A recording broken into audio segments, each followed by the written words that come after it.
What's up, everybody? Sports Counterpoints podcast. Today is May the 9th, 2023. I'm GB. That's Brian. That's Coop. What's going on, fellas? NBA playoffs. Yeah, we back at it. Let me switch up the view so we can get everybody on screen. I'm on location in SAC. Yeah, let's get to it, my guys. I'm still on location in Carlsbad. Everyone's somewhere. Coop, you just hold it down. I'm in the Bay. I'm in the Bay, holding it down. Hey, what's that behind you? What do you call that? That's the Golden One Center, bro. That's where okay. It looked like it wasn't finished being built. Cause I'm just looking at some things on the side there. Okay, all right. Yeah, no, that's decorative facade panels. You feel me? Okay. Right. But yeah, so we're out here with the sports counterpoints guys, man. Brian got Coop as usual. So we're talking sports. Today's a NBA playoffs day with the NBA in full swing. So man, let's get into it, man. Our team's actually in here too, and I thought there was no way. I was too ready to ship in the season months ago. But yeah, we into it. So yeah, where y'all want to start, man? Man, we can start with our team. Brian, you want to start with our team, the Lakers? Just get that out the way. Lakers and Warriors. Let's do it. Get it out the way. Go ahead. Lakers up 3-1. Yeah, no, man. Look, so I got to watch the last game with a good friend of mine, Derek, who came to hang out in Carlsbad, which is a little closer to him, and we went and watched it outdoors by the ocean, big screen, and I proceeded to sit there and chomp on my fingernails while watching that damn game the entire time, because at no point in time did I think the Lakers were playing a style of basketball that was conducive to winning. We talked about this every show. We've talked about it with the Lakers. The Lakers are an outstanding team when they play disciplined basketball, which means they run the high screen and roll or the staggered screen, and they play defense. And they did neither of those things or any of those three things in last night's game. They tried to outshoot the Warriors, which you really can't do, especially not with any consistency, unless you get an unexpected appearance from Lonnie Walker, who missed one basket for the entire evening and gave them a real close win. I mean, they started freezing the ball up top. They looked tired. They looked like they wanted to settle for jumpers. LeBron was shooting from 3 feet behind the 3-point line relatively early in the clock, and it just made no sense. They just got no rhythm going. And at no point in time until maybe within 3-4 minutes when they got it close, they had a little bit of a run right there, did I think that the Lakers were going to win that game. That said, and we were talking about this before, it was a super important game. I really did feel like whoever won back-to-back games in this series first would win it, which is why I feel like, the Lakers are going to be able to find one of the next three. Do I think it's impossible that the Warriors could come back? Absolutely not. The Warriors are a championship team with veteran leadership that can shoot the lights out. They are almost certainly going to have the upper hand tomorrow to get that win. I'm not saying they will, but if I were a betting person, I would not bet on the Lakers. I wouldn't bet for the Warriors. But that's a game that's very likely to be a Steph moment where he gets hot and wins that game and maybe even in impressive fashion. But that Friday game at home for the Lakers, that has to be where they get this done, finish the job, and win it. If it gets to Game 7, flip a coin and tell me what happens.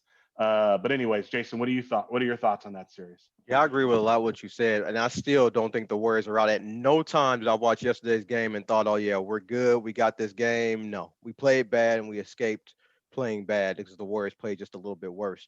But one thing I noticed in the game last night is that in the first half, they put AD in that pick and roll and Steph was killing it. In the second half, LeBron had Steph in the pick and roll, and LeBron was killing against Steph. He pretty much was overpowering him, just like he did in the finals a few years ago, I think maybe 2016 or so. So that was a good thing to see, LeBron in the post and LeBron backing down the smaller man. I didn't know that AD has the highest plus minus in the playoffs and leads the playoffs with blocks and contested shots. I did not know that. Steph, I talked about, this is one of the reasons I picked the Lakers is because the Warriors are a different team when Steph is not on the court, and they really don't have a good bench. They're plus 56 when Steph is in the game and minus 52 when he's out. So I know a lot of people want to bang on Steph about, some of the shots he took yesterday and how he was in the clutch, but if he didn't play the game he played, they wouldn't have been in that position to even try to win that game. Yeah, but I heard LeBron isn't clutch on free throws. He was 4 for 4 in the clutch yesterday, so he had some big free throws down the stretch. And like None of them Charles, look pretty though. oh no, not Not at a single all. one of them looked confident. Oh no. LeBron is not an aesthetically pleasing shooter or player. It's more power. But and then I got to give it up to, as Charles Barkley said, Lonnie Walker, number 4. He came in, didn't take a shot the first 3 quarters, and then came in the fourth quarter and was kind of killing Steph a little bit. I was very, very surprised. And I got to give a shout out. I got a friend of mine lives in Reading, California, Reading, Pennsylvania. I'm sorry, and that's where Lonnie Walker is from. He's a real big hero out there. So well, I gave you the shot to Reading, Pennsylvania. So now people can look up on the map and see where you're at. It's somewhere Nice. around between Philly and Pittsburgh. But LeBron, one thing about LeBron, though, I don't think people know, he has a foot injury that he actually needs surgery on. He's actually playing through it. He's going to get surgery in the off season. So he can't really push off like he wants to, but he's still doing his thing. And also, I think the Warriors have a problem because if you notice, they're adjusting to Anthony Davis because Kerr wants to play Steph, Clay, Draymond, Wiggins, and Looney, but he can't have 2 shooting bigs on the court. That's Draymond and Looney because they don't really score points. And so AD kills it. So Jordan Poole can't play in the fourth quarter. And some guy named Jordan Poole Jermichael apparently can't play. Yeah, $140 million got hit by Draymond all of a sudden. Bruh. I don't know. They had some guy named Jermichael.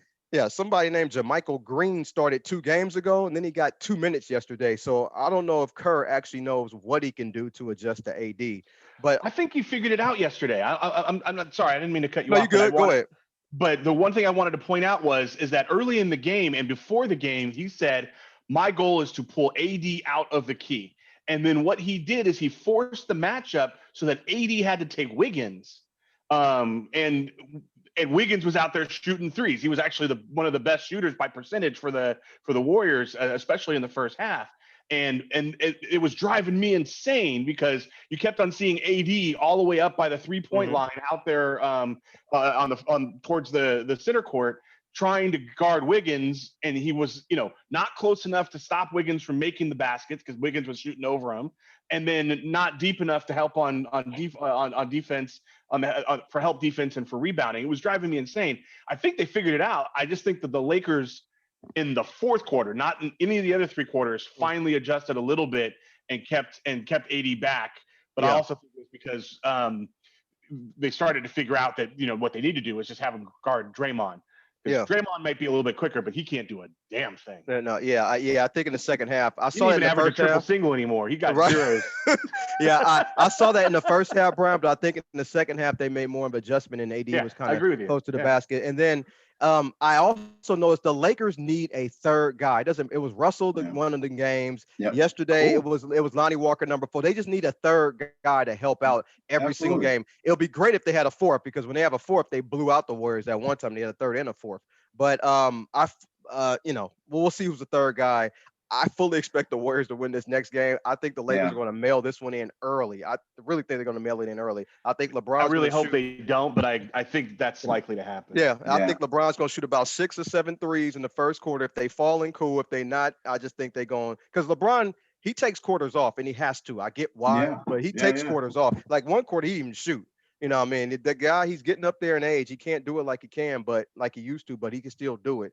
And my last point is, I just think that, well, actually, no, I don't think, okay, yeah, I'm going to say it. Look, I've heard for 2 years that this guy, Jonathan Kuminga, is just so good. And I still ain't seen a game where he scored 12 points in the game. Somebody had, you can't keep telling me how good he is. I don't want to hear he's young, okay, because I heard he was a baller. If he's a baller, it don't matter if he was young. He should be in the game at some time. So I need to know what exactly. Y'all don't have to answer this question. I need to know what is that he does, because I don't ever see him in the game. He gets them DMPs. He doesn't score double figures. So please, somebody tell me why this guy is so good. I'm sorry, I had to. Well, young guys don't get a lot of playing time in the playoffs. That's just historical, especially when you have a championship veteran team. Especially when you got Steve Kerr coaching. Because he learned from Popovich. Whatever the reason is, but he has not done a darn thing.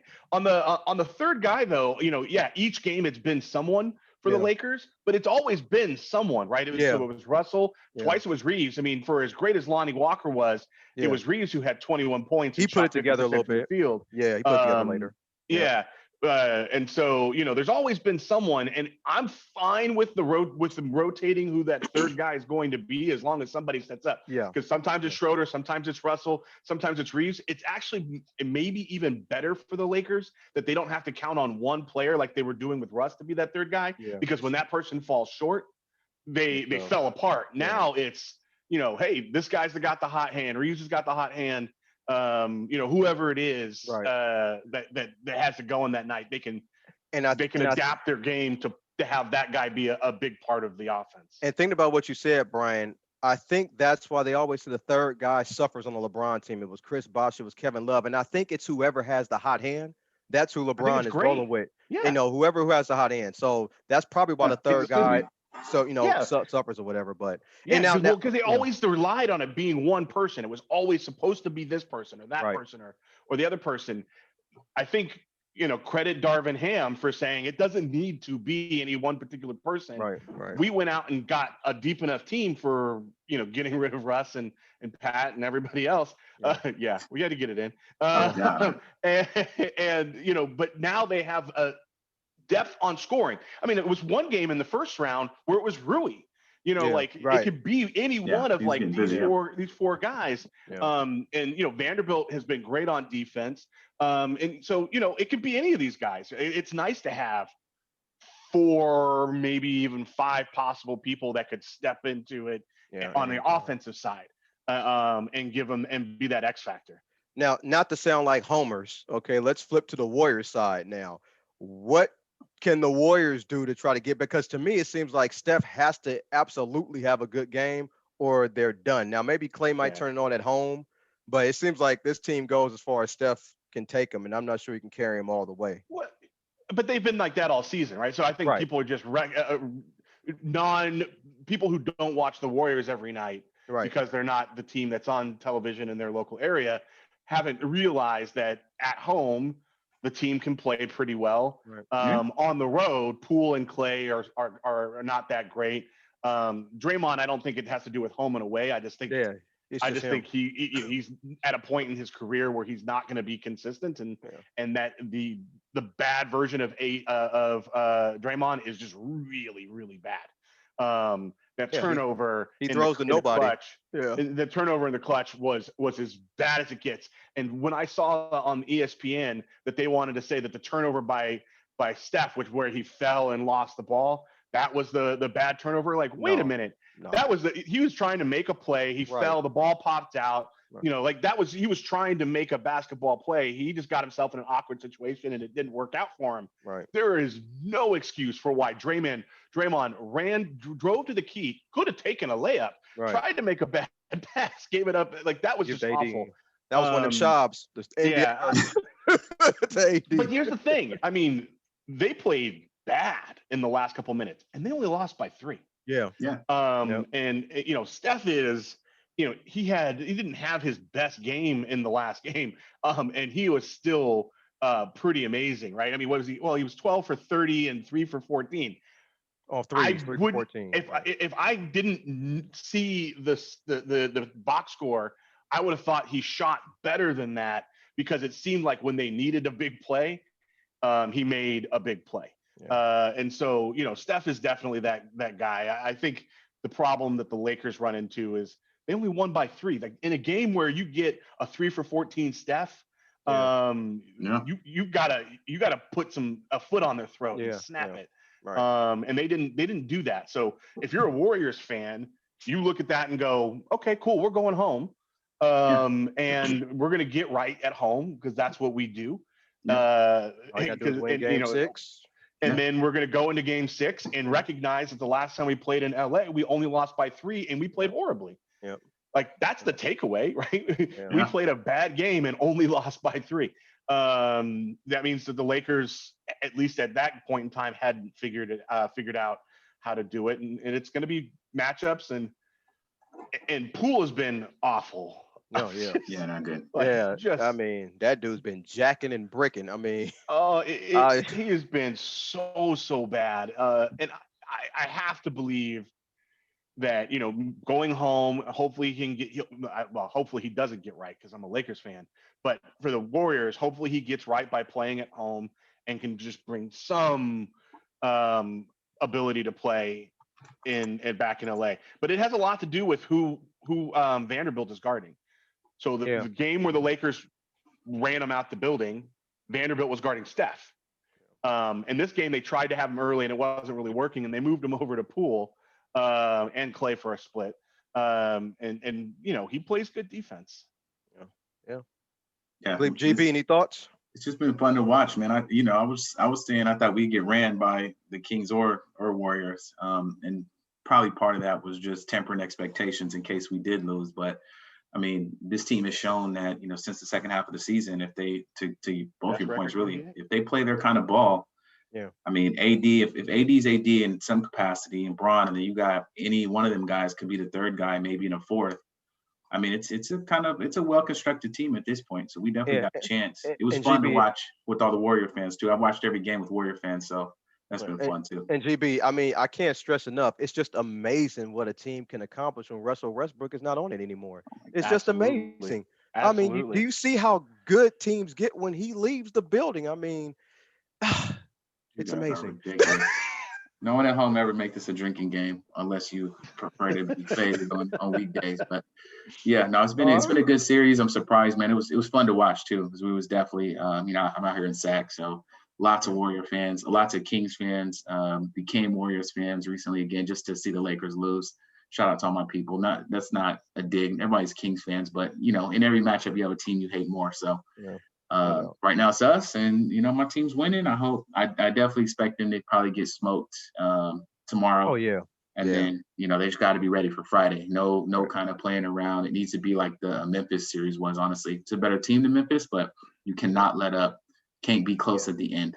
Yeah, I'm not willing to give up that they're going to get smoked tomorrow. If it happens, I would totally understand that. But I know LeBron knows that you can't have a championship veteran team and let them somehow get into a game 7, because I don't care how good you think you are. A game 7 is a coin flip. Mm-hmm. So you cannot take for granted that they're gonna come in and crap the bed on Friday. You got to go out and want each of these 3 games individually and play your hardest.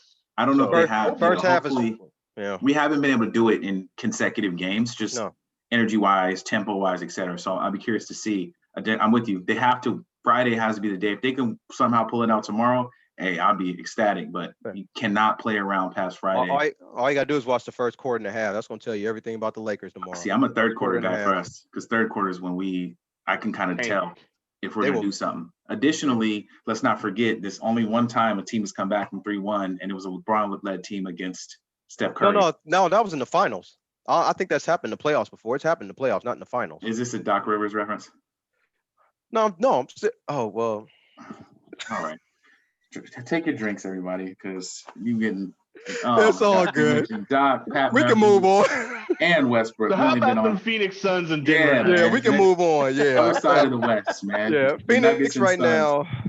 I mean, so Brian had Phoenix at 6. I had Denver at 6. I still just think this might go 7 games. Be honest with you. Well, it has to go 7 games at this point if it's going to be Phoenix. If it's it can. I mean, Denver is up right now 104-80 as we record right now. They're about 24 in the fourth with 7. About 8 minutes left. So this game is pretty much over. But Phoenix.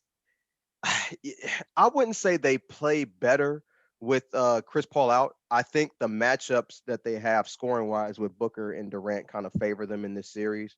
I think the only reason I did not take Phoenix is because Denver has a better bench. And I just think if this series went 6 or 7, it favors Denver. Phoenix is a new team too. Phoenix, I mean, Booker's getting his points. Durant's getting his points. But, is that enough to get past Denver in the 7th game? I don't know, or even 6 games. But Phoenix has no trouble, it seems like, getting the shots they want and scoring. It'll be good if they can get some offense from Ayton, but he's just not that guy. Denver's just playing team basketball, and they're going against, 2 really good scorers. I don't like having Devin. I know Devin Booker can bring the ball up, but I don't like having him bring the ball up because he's a scorer. And you kind of want to get him in positions where he can, score the basketball and not try to facilitate and, think about getting others involved and then also trying to get his shot off or whatever. But he's been doing a good job this series, and kudos to him. But and we'll see if Phoenix can pull this off. But I'd rather, as a Laker fan, play Phoenix, even though I picked Denver. So we'll see what happens. But Brian, what you think? This is just someone's got to win on the road. I mean, Yep. that's all it's been. Is everybody wins their home games. Right. No one's broke serve yet, and so I fully expect that this now ends in a game 7. I feel like KD is not going to let them lose at home. And so, I think we're looking at a game 7. But whoever the home team has been is been pretty impressive in every single matchup. So, let's see who can break serve. I don't think that there's other analysis. Yeah. I've been watching these games, but I pay less attention to them because I'm not sold on the Phoenix Suns being ready yet, and I just don't like watching Denver. They're effective. Yeah, I'm with you Jamal on that. Murray is fun to watch, Yeah. but I don't like watching Jokic. I know he's effective. I know he's a great basketball player. I know that he deserved, some of these accolades that he's gotten, but he is not fun to watch. He's not athletic. He reminds you of when you were younger. We are now old, but when you go to the gym or the Y or wherever it was, and you'd run, and there's an old person who would, come down, and you would just, whoever's guarding him, you're like, why can't you stop this dude? Yeah. And he'd chuck up these weird shots, and they'd all go in, and you're like, block that, steal that. Right. He's the old dude at the Y. Yeah. My last point on this is I didn't know this, that when Devin Booker's on the court, he's +9. When he's off, it's +7. I would have thought that disparity was huge, and it really isn't. So they're the same. When he's off the court and on the court, it's pretty much same offense. I was surprised about that because he's been having a really good series, but I got nothing else to say about it. All right, Cool. So we'll see what happens. They're tied 2-2 with the Nuggets up a bunch, up 24 plus almost with 7.5 minutes left. So it'll be 3-2 Denver pretty soon. To the East Coast, let's start Sixers and Celtics, man. Philly's up 3-2. B, what you think about that? I didn't watch today's games. I just automatically assumed Boston was going to win. Yeah, well, I didn't get to watch tonight's game. I was at a dinner, but I saw that 76ers won. They didn't blow them out, but they won handily. By 12. I still think the Celtics can come back and do this. I fully expect that the Celtics are going to give it a last gap. This has been a well-matched one. I mean, 2 of these games have been James Harden miracles, weird to say, away from being going the opposite direction. So these have been mostly very, very close games, overtime games, late time winners. So, I do think that Boston can still come back. They've been playing consistently pretty good basketball, at least in line with good enough to beat the 76ers. I still think the Boston team is the best full team from the East. But if they go down, no surprise there. So, now I would say that obviously I think I picked Boston in 6. Yeah. I think that would have to go obviously to 7, 3-2. I think it could go to 7 games. I think it's going to be close. And anytime, I don't care, game 7s are a coin flip. I don't care what the odds are. If 2 teams can get to 7 games, it's not because one team is so much better than the other. Yeah, right. Well, I feel really great about my Boston pick now because Doc Rivers is up 3-2. So this is, the time where he pretty much, gives away the series. So Who's got I'm even more confident that Boston is going to win this series. Wow. They have the better. I still think they have the deeper team, just like you do. And I'm not sure if Philly can close this out. I mean, they've been in positions similar to this before, I think with Toronto when they had Kawhi and they couldn't close it out. So we'll see what happens. But Boston definitely has been playing well. And, one thing I will never forget when Tatum said last year when he was questioned if he was a superstar, and he said, I never said I was a superstar, and he plays like that. Like he struggles at the end of games. It's like he's not confident with himself. And I saw a stat that Marcus Smart has taken more crunch time field goals than Jason Tatum, and Marcus Smart should not be shooting those shots. That definitely should be Tatum. He should be calling. Marcus Smart plays the point guard and has the ball when he comes up, and he takes those shots, whether people give him a green light or permission or not. So Tatum need to take that ball out of his hands. But yeah, they're down 3-2. Like I said, I'm more confident now than ever that Boston will win this series. So, but Glenn, what you think? Doc. Another Doc reference. Drink again, man. Yeah, shots up. Just saying. I don't know. You're gonna have to pour the big cup of tequila today. Yeah, man. Jeez. No, I got I don't know. I'm not I ain't watching either team, man. You know, I don't care about the Celtics ever. Right. I've been a Laker my whole life, so I hope Boston loses every game they ever play, all the teams. Now I'm with you. I Whatever, hate the Boston too, Sixers, I but guess, but I don't know. I don't really. It'd be nice for Embiid to finally get there because he's yeah. been, in the MVP conversation plenty of times, and they usually get knocked out around here. Celtics often figure out how to win it, get there, and then they get knocked out. So Be I don't know. interesting to see Embiid and Jokic, not saying it'll happen, Yeah. both go out in the second round after all the hoopla and talk Oh, about yeah. them, Yeah. who should get the MVP A and little Embiid. closer, yeah. But, No, it's tough. the key for Philly is whenever Maxey has a good game, they usually win. He puts up 25, 28, 30 points. They win. So Maxey has, he be balling for that team. It's also funny you just said because everybody wants to talk about the Lakers bubble championship, which is the hardest championship in NBA history because it was no home court advantage and no travel. It was pretty much come out your hotel and ball and no families as well. But both of those teams that played in that championship, Miami and Lakers, they're still in it and could possibly meet. You know what I'm saying? So And both up 3-1. Lakers up on the previous champion. So that's interesting. But yeah, speaking of that transition, Heat and Knicks, man, Jimmy Buckets been getting busy, and the Knicks just ain't been enough. So I'm gonna let you know right now. I ain't watched a game of this series. All I do is I look at didn't the either. final score and see Yeah, the same. stats, and then I'm done. So I have nothing. I know I picked Miami in 5, but I really have nothing to say about this series at all. You had Mainly the 'cause right pick. Yeah. So Yeah, I was gonna say it's looking like Miami in 5 is the right pick. I think I had Miami in 6. I can't remember. Yeah. But yeah, look, these have been close games. There's only been one game that was close to a blowout, and that was not this past game, but the game before, when the Heat kind of got over on them. The Knicks are playing well, and they're even getting great contributions from multiple players. Like Brunson had 32 in a game, 24, 25. Randall's been over 20. RJ Barrett has been playing well, and that's kind of their three-headed monster, if you have any of that. But the rest of this team has not done a damn thing. And I mean, seriously, like if somebody on their bench gets 4 points, it is a good night. It has just been tough for the Knicks to find not major contributors. They've already got 3 major contributors, but to find anybody who can be a threat. I think that Miami, one, they play good defense, but 2, when you take 2 people and you eliminate them as a factor, and that's assuming all the good guys are in, when you take 2, possibly 3 guys and eliminate them as a factor, it is real easy to figure out ways to win games late and down the stretch, because you can simply say, all right, Jimmy, it won't be you. You're going to have to pull out a damn miracle to make a 2-point basket, or whatever. And when you can do on the opposite side, the Knicks, you can do that too. You can say, hey Randall, hey Barrett, who's young, and hey Brunson, we're going to lock down. We're going to put all of this. We're going to force the ball out of your hands, and we're going to make someone else do it. And nobody's doing anything. No, so I don't want to knock the Knicks. I actually think that they're playing really hard. And Randall was quoted as saying, I'm not sure we wanted enough.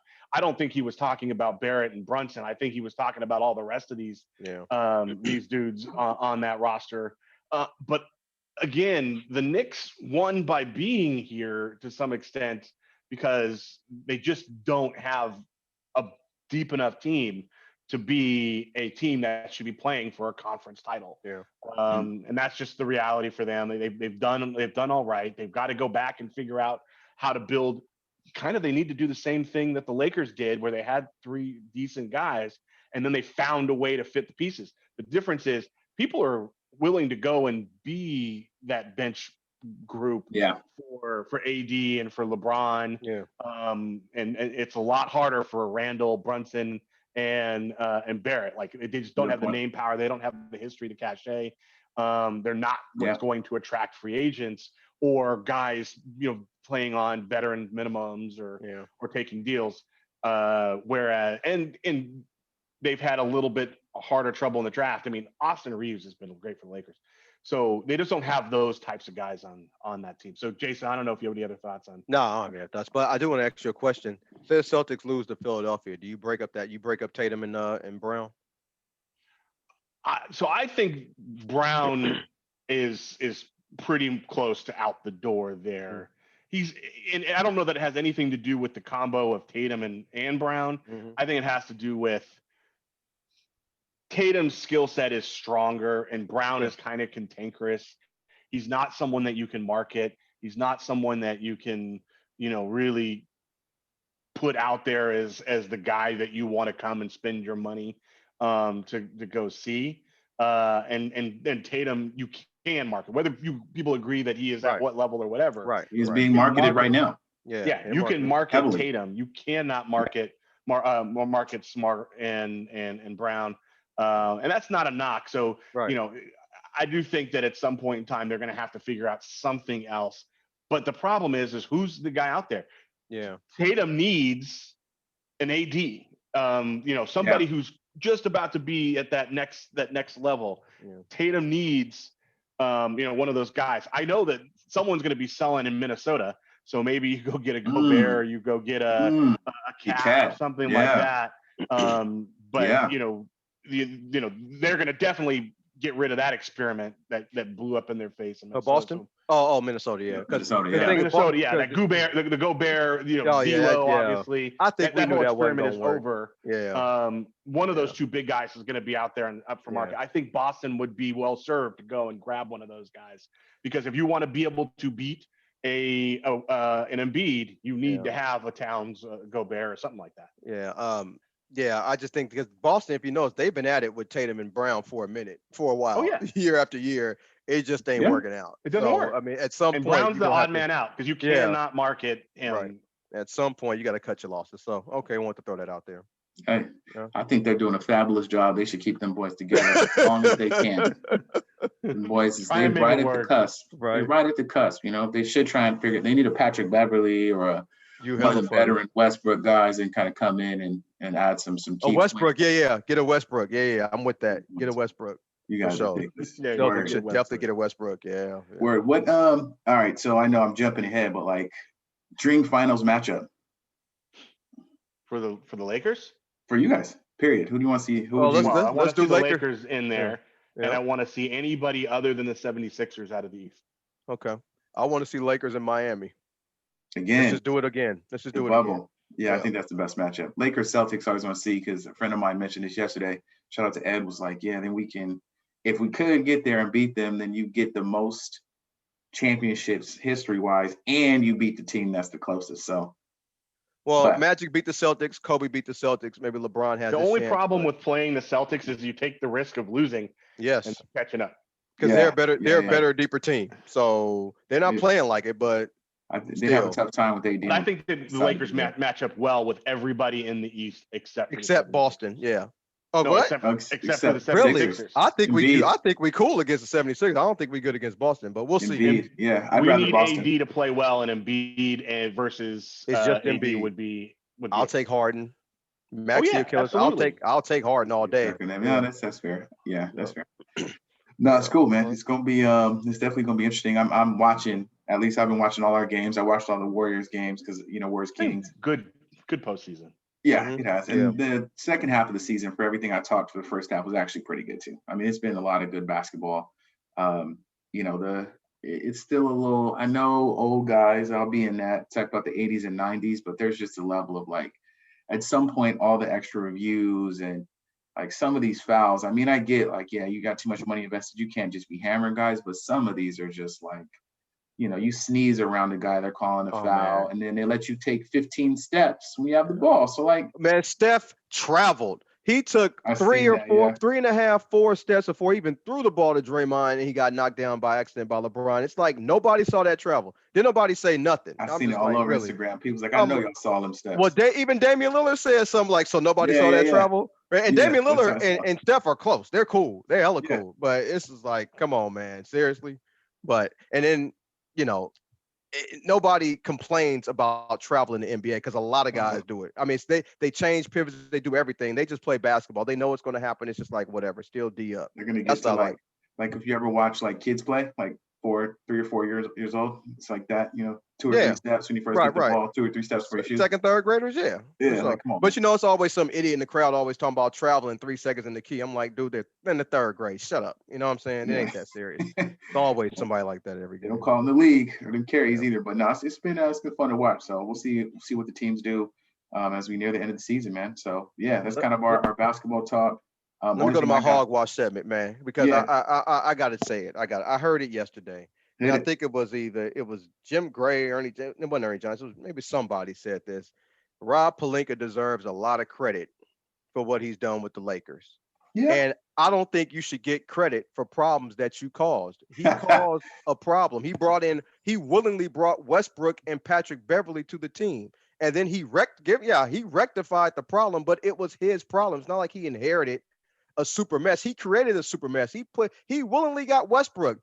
That should get you fired at a lot of jobs, seriously, by doing something like that. Okay. He got rid of Westbrook. Now, yeah, he brought some young guys in, but all he did was just fix his own problem. So I don't think he deserves all this so-called quote unquote credit. I'm sorry. He rectified his own issue. That's hogwash. I'm sorry. That's my segment. I mean, All maybe right. maybe he had a plan. You know what I mean? Bring them in. People He are. did have a plan, and then he got punched in the mouth. Yeah. Everyone's got a plan until they got punched in the mouth, right? It's Mike cold. Tyson. Yeah. Yeah, for me, this will be thematic in these new text, new two next segments. But what's hogwash is what happened to Matt Araiza, who was the Bills kicker. Man, It came out yesterday that he was that's not tough. even at the place, it was there at the time of the rape. They apparently, a friend of mine was kind of filling me in. I've read a couple articles, but it Yeah. didn't have this much detail. But apparently, they were able to collect a ton of footage from cameras from both the accuser's friends, and other people who were at the event. And this woman was walking around telling folks that she wanted to have sex with them, trying to get them to solicit from sex. Said numerous times that she was over 18. The incidents itself were filmed, and there was at no point in time anything coerced or bad or anything like that. But in this instance, this man got cut at the beginning of the season. We are almost to the next season, and it just came out yesterday that he was not there. It's hogwash that this individual's career is done. He was a great kicker, and he may get a chance, but it's not the same, because No. With the same energy that they put him into that box, no one's going to put that same energy into taking him out of the box. And the prosecutors, the prosecutors decided not to prosecute. And on the civil suit, the prosecutors did the right thing and said that we will provide the evidence that we have that shows that this didn't occur. So the civil suit's going to go away soon. But those same folks who were doing this investigation that led the Bills to make a decision that they needed to cut this kid, no one's going back to the Bills and saying, okay, not only should you sign this guy, but you should give him last year. We screwed up bonus. Yeah. We screwed up bonus, but someone needs to give him an opportunity. It is truly disappointing. This happened to the young man who ended up going to jail for rape, and the woman later recanted. His name was this was years ago. It was a black man, right? Like Brian something. It was Brian something. But and it doesn't. I'm not to say that this happens often, because I think the reality of it is that on most instances, but it's certainly a lot of instances where these things happen, it's real. But in this instance, where they have so much evidence that it didn't happen, how did it take damn near a year before the fact that evidence existed became public information and the case dried up and went away? Like when there's that much out there, the minute they get the first thing that says, before they, this may or may not have had, this is starting to look a little shady. They need to let that out so that the Bills and other teams can feel like they should at least give the man the benefit of the doubt, because he got no benefit of the doubt. Yeah, they got him up out of there as soon as there was a chance. That's tough. And at the time, look, I would have been on here saying that's exactly what you should do. But the Bills, had access to more information. The prosecutors had access to all of this information. It should have come out a lot sooner than it did. Yeah, no, that's tough. Mine, I just thought about this right now. It's random, I guess, but I saw a clip earlier. But it's definitely a bunch of hogwash. If you don't have Magic Johnson as probably the number one point guard ever, if definitely just for what he did in the league, for coming in as a rookie, winning it, prolonging Kareem's career. Richard Jefferson was saying this, which is deep. Got Kareem to a couple more, helped get him to the scoring title. Obviously, Kareem did the work. I'm not saying that, but Magic definitely made an impact. for the league growing when it did. David Stern did a great job, creating the dream team and really making an international market for basketball. Magic Johnson was the personality in that and most of that. I mean, Jordan was the up and coming and he took his place in the throne, but that's who everybody was looking at the guy at that time and throughout. So, I mean, there really hasn't been anyone like him before, anyone like him after from that position. I think LeBron is his size damn near right, but he's a forward. So, I mean, I just don't understand how 32 Who you can't be been number watching one. games with that you thought that would be that you wanted? It's just random. I didn't have one, and I just thought about it. Like, man, he's Well, got to be like, I'm fine it with was whoever you crazy. want after it, but if he's not in your, I mean, he should be top one. If you can make an argument for someone else, cool. But if you got him after more than one person, bro, you tripping. Yeah. What people don't understand is NBA playoff games were not, and finals They're games tape were not delayed. televised. They were taped. You had to watch them at 11 o'clock at night. So the NBA Prime needed somebody. ticket. Exactly. So the NBA needed somebody to market the NBA so people can actually watch live games and get TV contracts. Magic was the guy to get them TV contracts. And Bird helped too, but it was mostly Magic because he had the personality. Larry Bird didn't. And people don't understand that. Jordan took the game globally because he got the baton from what Magic did and then took it. And so, yeah, you can give all these other players credit, but when your games ain't even televised and people don't even know they can't know who you are and see you. So Magic started that, and that's not easy to do. First $1 million a year, $20 million contract for 20 years. Right. I mean, man, Magic's one of the, and all the business stuff fine, but just on the court too. If you never actually seen, just watch the clips. Bro's vision was crazy. The passes are crazy. I can see my dad now super excited watching. We were watching the All-Star game if you remember when Magic came back. Second time was an All-Star game, just going nuts, man. So it's ridiculous to have anybody above. I got the throwback Magic gold one and the throwback Magic purple and gold. I got the gold jersey too. I almost wore yesterday actually, but I love the purple. I get more compliments on the purple, but So that's mine is random, but So shout out to Magic, man. Let's hopefully we get him on the show sometime soon. I'm putting that out there. That'd be amazing. So that was that, and then last segment, man. Anything y'all want to talk about? I'm good. Just thank you everybody for it. This is a shorter show, so but thank you everybody for listening and watching. Definitely. All right. So for those who keep an eye on these things, something unprecedented happened earlier today. A man who was president was convicted, not convicted criminally, but civilly, of sexually assaulting a woman.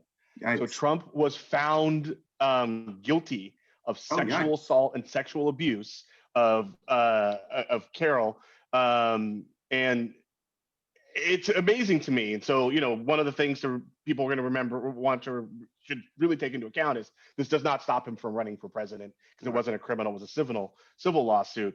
But this man this is the same man who said grab him by the, and clearly has some proclivities that should make this new civil lawsuit, not surprising. But he was convicted of this. Please do not forget. Please do not forget that. Yeah, it is not even the number one story on BBC, CNN. That's crazy. I'm sure it is on Fox News if I ever would go to that webpage. But it was not even number one. It was on the right side and one of the smaller ones, and it's huge for a man who was president of the United States to be convicted or found, liable for sexual assault and sexual abuse of E. Jean Carroll. And the other thing that was disappointing was that, and I was reading the article, the judge told the jury and said, "May I give you some advice? Do not let your real names be known." Because sometimes when you're in these big high-profile cases, these folks will come out and want to talk about it to get their moment of fame. But this judge clearly knows just how crazy Trump supporters are, and that these folks will likely have threats on their lives. The other thing is that also taking Representative George Santos now has criminal charges against him that he's about to appear for. If you haven't figured it out, there's a whole lot of real crime going on one side of the of these things, and it's gotten to a fever pitch people are getting brave and going going crazy. But George Santos is guilty of a whole bunch of stuff. That man is a straight criminal and a fraud. But these are things to take note as we get closer and closer to the real election, the big election. Yeah, it's deep. I never did either. I went to Fox News just to see. It's way at the bottom, and it's just like a little clip that. Yeah. Well, so they buried it too because it's a GOP. Just curious, George Santos is number one or not number one? Number one is actually Gavin Newsom and the reparations bill. Of course. Yeah. Yep. Yeah, and they're taking shots at that in big letters, and then there's other stuff below. So interesting. Fox News is actually hilarious, to be honest with you, though. Yeah. Oh yeah. If you get 5-10 minutes, you can get a good some laughs out of that. But yeah. Insane. Yeah. So word. Well, yeah, Brian. I mean, you always keep it real. I shouldn't have went behind. I was gonna say the NFL schedule comes out Thursday, so I'm excited about that. It's not hard to make any kind of jokes after something as serious as that, and obviously for Carol, for one, standing up and being able to do that, that's not no joke with all the heat I know she's gonna get and has gotten. So it shouldn't be swept under the rug like it has been. My thing was just NFL schedule. Y'all teams play this year in Minnesota. Chef's going Minnesota? Yeah, in Minnesota. So that's one to look out for. And then I'll be checking out for some Raider games. I know me, Mama Sis, shout out to them. We'll be going to some games. And then Raiders playing Miami too. So y'all might see me out South Florida one time too. So might do a podcast out there on the beach. Yeah. Come through. So yeah, we're getting closer to football. So that's always exciting for me. We'll see what the Lakers do tomorrow. And I just appreciate you, Brian and Coop. Man, we've been doing this for a while, man. It's been a good time. So thanks everybody for checking us out. Sports Counterpoints. We'll catch you on the next one. Thanks, everybody.